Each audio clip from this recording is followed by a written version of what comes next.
A summer's day at Arrington Winery in Williamson County. Grapes ready for harvest, a sweet product that's going from the field to a bottle. Meeting with the vineyard operators, UT Extension fruit specialist David Lockwood, and Rachel Painter, a value-added market specialist with UTIA's Center for Profitable Agriculture. Painter consults with farmers interested in marketing their products to wineries, craft breweries, and distilleries. She also assists specialty crop producers such as cut flower farmers and fruit and vegetable producers, and farmers markets across the state. So they are looking at what product they have to offer and what makes that different from what's already in the marketplace. A number of Tennessee farms are involved in the distilled spirits, craft beer, and malted liquor industries, growing corn or barley for the products and perhaps making the beverages themselves. In the past, American brewers and distillers used barley and wheat produced in Europe or Canada. Now there's an effort to use grain grown right here in our state and potentially other farm products.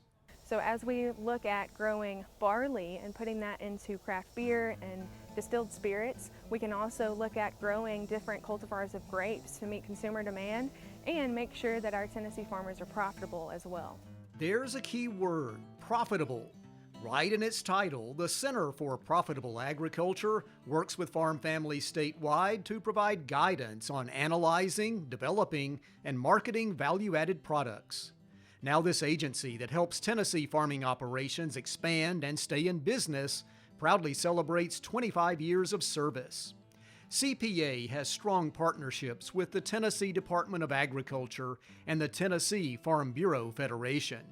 In the early days, 25 years ago, most of our work was just one-on-one, helping folks analyze ideas that they had, but that model changed some over time in terms of us doing a whole lot more proactive work and being heavily involved in educational programs, workshops, conferences. Tennessee agriculture has gone through some changes the past quarter century, with many farms now selling directly to customers or trying other business ventures. CPA is also adapted to this new day and how they're able to lend help to anyone involved in agriculture, from consulting on farmers markets to e-commerce and social media workshops. Also seeing a lot of change just in the industry. When we started 25 years ago, there was not a lot of demand from consumers in buying local.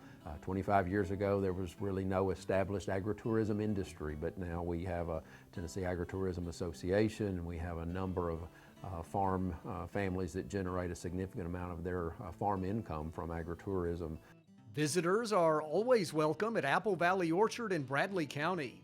Owner Chuck McSpadden and his family will produce some 15,000 bushels of beautiful apples in a good year. The business also includes a gift shop, cider and fried pie production, and jams and jellies for sale.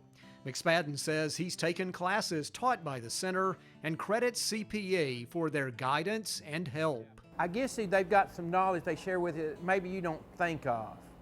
You might not think of all the pitfalls of insurance and dealing with the public and all the things that you might want to consider before you do something different from what you're doing now.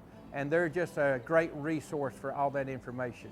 Ken Oakes operates Oakes Farm in Knox County, an agritourism destination featuring a corn maze and pumpkin patch. He praises CPA for assistance with critical marketing. So the CPA certainly, presented us with a lot of opportunities to see different things that other folks are doing around the country and bringing in different ideas to us, and then ideas for how best to operate the business. I mean, there's so many different aspects of it, from employees to advertising, etc.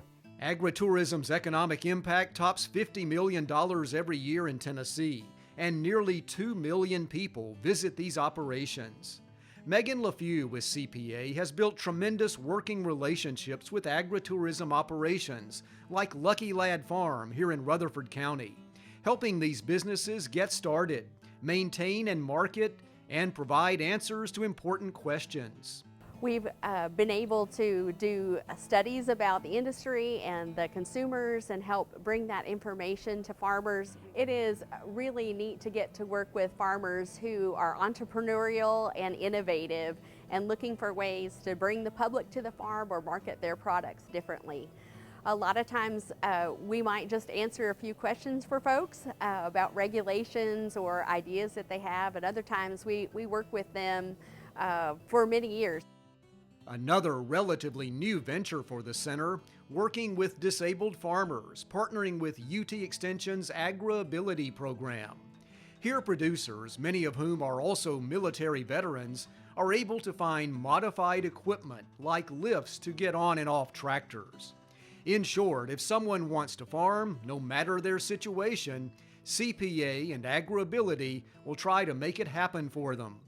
Troy Duggar came to CPA after a long stint as an Extension County Director and now works with Agri-Ability. So it's all about helping those farmers get back to farming, doing the things that they want to do. If they've had some kind of physical challenge, of how we can help them with some assistive technology things, or just some other basic things to get them back to farming the way they want to do. As farmers age, as that farming population is doing, some of the things we don't really think about is loss of hearing, mobility, back issues, arthritis, some of those type diseases, that there are some assistance out there, some help from those farmers as well. Just a few ways UTIA's Center for Profitable Agriculture shares its proud past and looks forward to the next chapter, helping Tennessee's farm families. New businesses, new ideas, and an exciting future. We're working with the second generation of farm families now.